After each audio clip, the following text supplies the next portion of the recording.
Ohm's law से आगे बढ़ते हैं और अगला टॉपिक, अगला टर्म गतिशीलता, उसको देखते हैं। गतिशीलता यानी मोबिलिटी, मोबाइल से गतिशीलता का अर्थ होता है, मोबाइल का मतलब चलने वाला चीज। तो गतिशीलता की परिभाषा है किसी आवेश वाहक की गतिशीलता। पहले तो इस बात को सुना कि गतिशीलता किसके लिए है, आवेश वाहक के लिए। आवेश वाहक जो विद्युत धारा को एक जगह से दूसरी जगह तक लेकर जाता है।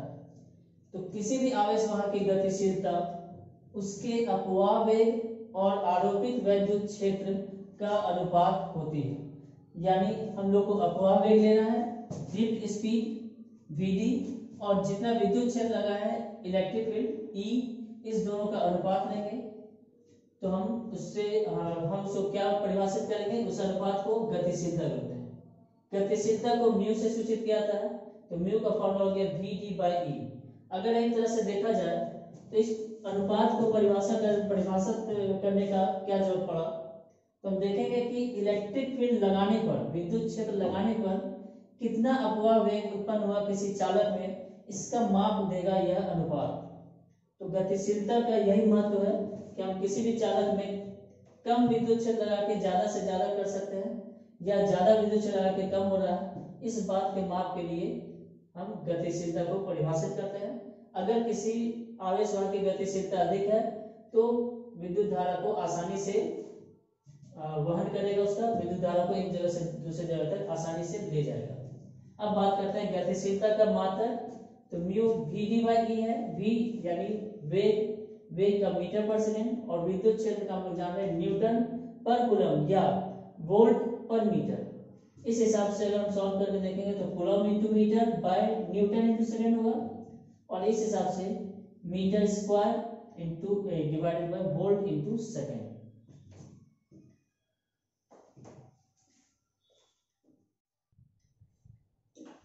अब गतिशीलता के बाद हम लोग देखते हैं ओम के नियम की सीमाएं। जैसा कि हम लोग जान रहे हैं कि ओम का नियम V is equal to IR, यानी वोल्टेज और करंट के बीच का संबंध इस तरह का होता है जिसमें वोल्टेज बढ़ाने पर करंट बढ़ेगा। ओम के नियम के हिसाब से वोल्टेज बढ़ाने पर करंट बढ़ना चाहिए। हम लोग देख चुके हैं इसके लिए ग्राफ भी इस तरह का।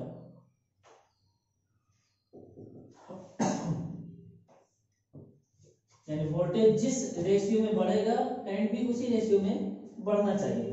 लेकिन हम देखेंगे कि ओम का नियम हर समय सही नहीं है। कुछ पदार्थ है जो ओम के नियम का पालन करता है, तो कुछ पदार्थ ऐसा भी है जो ओम के नियम का पालन नहीं करता है। तो हम लोग यहाँ एक परिभाषा लिख रहे हैं, ओमी पदार्थ और अनओमी यानी नन ओमिक पदार्थ। बहुत आसान है, वैसा पदार्थ जो ओम का नियम का पालन करेगा उसे ओमी पदार्थ कहते हैं, और वैसा पदार्थ अगर ऐसा नहीं है तो यानी अन्यथा। अगर पदार्थ ओम के नियम का पालन कर रहा है यानी इसमें अगर वोल्टेज बढ़ाने पर उस पदार्थ का के अक्रॉस उस पदार्थ का विभवांतर बढ़ाने पर अगर उसमें विद्युत धारा बढ़ रहा है तो हम कहेंगे ओम का नियम का पालन कर रहा है, और ग्राफ इस तरह का होना चाहिए, रैखिक ग्राफ। लेकिन अगर ऐसा ग्राफ को फॉलो नहीं कर रहा है तो हम कहेंगे अनओमी पदार्थ। अब अनओमी पदार्थ यानी ओम के नियम की सीमा जिसमें ओम का नियम काम नहीं करता है, उसके लिए हम कुछ उदाहरण देखेंगे।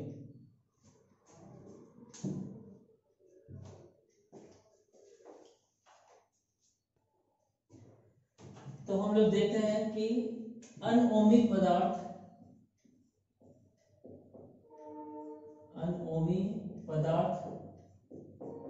के उदाहरण। इसमें पहला उदाहरण हम लोग लेते हैं, कुछ उदाहरण है, ज्यादा नहीं, ऐसा बहुत सारा पदार्थ है लेकिन हम लोग दो उदाहरण, अगर एग्जाम में पूछता है तो हम लोग दो उदाहरण लिखना है। पहला उदाहरण है डायोड, जिसके बारे में हम लोग चैप्टर 14 में, यूनिट 14 में, क्लास 12 में पढ़ेंगे। फिलहाल इसके बारे में थोड़ा बहुत जानना है कि किस तरह का नेचर होता है इसका, इसमें वोल्टेज और करंट के बीच का रिलेशन कैसा होता है, संबंध कैसा होता है, क्या ऐसा होता है या नहीं होता है।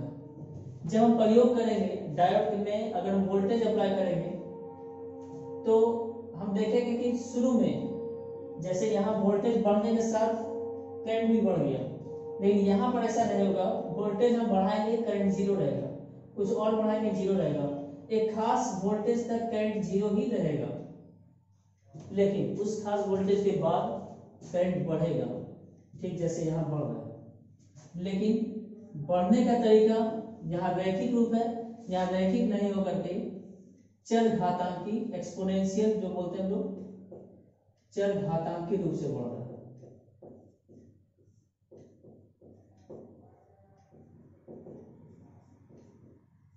यहाँ रैखिक रूप से वृद्धि हो रही थी, यहाँ पर बहुत तेजी से वृद्धि हो रही है, इसको हम चर घातांकी वृद्धि कहते हैं, और इंग्लिश में एक्सपोनेंशियल।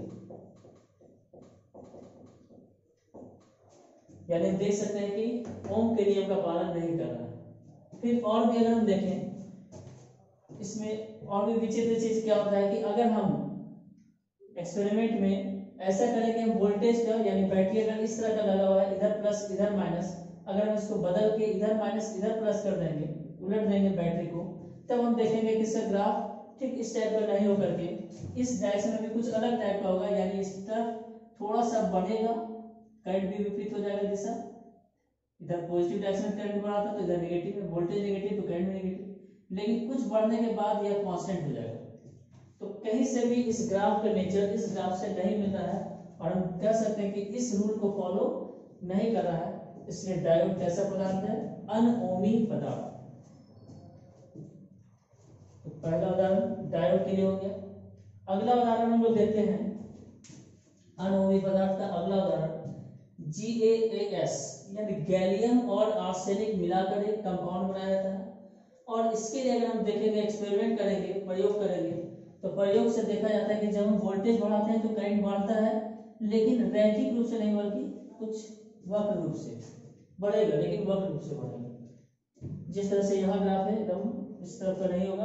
अब आगे क्या होगा, कुछ एक ऐसा क्षेत्र आएगा जहाँ वोल्टेज, हम लोग अभी तक जैसे जानते हैं कॉमन एक्सपीरियंस से वोल्टेज बढ़ेगा तो करंट बढ़ेगा, लेकिन यहाँ पर एक अलग चीज होगा कि अगर हम इस वोल्टेज के बाद, कुछ वोल्टेज के बाद, एक खास वोल्टेज के बाद हम देखेंगे कि वोल्टेज हम बढ़ाएंगे, लेकिन करंट बढ़ने की जगह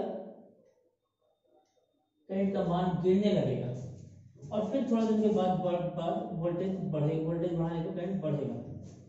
तो हम इस क्षेत्र पर, इस बीच के क्षेत्र में अगर ध्यान दें तो वोल्टेज बढ़ने पर करंट गिर रहा है, करंट का मान गिर रहा है, करंट घट रहा है। तो कहीं से भी ओम का नियम ऐसा नहीं कहता, डायरेक्ट हम लोग का एक्सपीरियंस भी ऐसा अनुभव भी नहीं है, लेकिन एक ऐसा पदार्थ है गैलियम आर्सेनिक जिसमें इस तरह का एक उदाहरण मिलता है। इस क्षेत्र को हम लोग कहते हैं ऋणात्मक प्रतिरोध का क्षेत्र, इसीलिए कि वोल्टेज बढ़ने पर करंट घट रहा है, वोल्टेज बढ़ने पर करंट बढ़ता है तो रेजिस्टेंस V/I है, वोल्टेज बढ़ रहा है यानी वोल्टेज प्लस तो करंट भी बढ़ रहा है, करंट भी प्लस। यहाँ क्या हो रहा है कि वोल्टेज अगर प्लस हो रहा है तो करंट माइनस हो रहा है, इसलिए हम कहेंगे यहाँ पर प्रतिरोध ऋणात्मक है। तो गैलियम आर्सेनिक एक ऐसा उदाहरण है जहाँ हमको ऋणात्मक प्रतिरोध का भी उदाहरण मिलता है। ओम का नियम तो फॉलो किया ही नहीं, साथ साथ एक और अलग चीज मिला, ऋणात्मक प्रतिरोध का एक कंसेप्ट यहाँ आ रहा है। और भी एक चीज देख सकते हैं कि एक ही करंट के लिए दो वोल्टेज है, एक यहाँ भी है और एक यहाँ भी है, इस वोल्टेज पे भी वही करंट, इस वोल्टेज पे वही करंट, यानी दो अलग अलग वोल्टेज पर सेम करंट, जो यहाँ पर ऐसा कभी नहीं होगा। या लिनियरली बढ़ेगा तो एक वोल्टेज पर एक ही करंट मिलेगा, यहाँ उस हिसाब से भी या अलग एक नेचर शो करता है।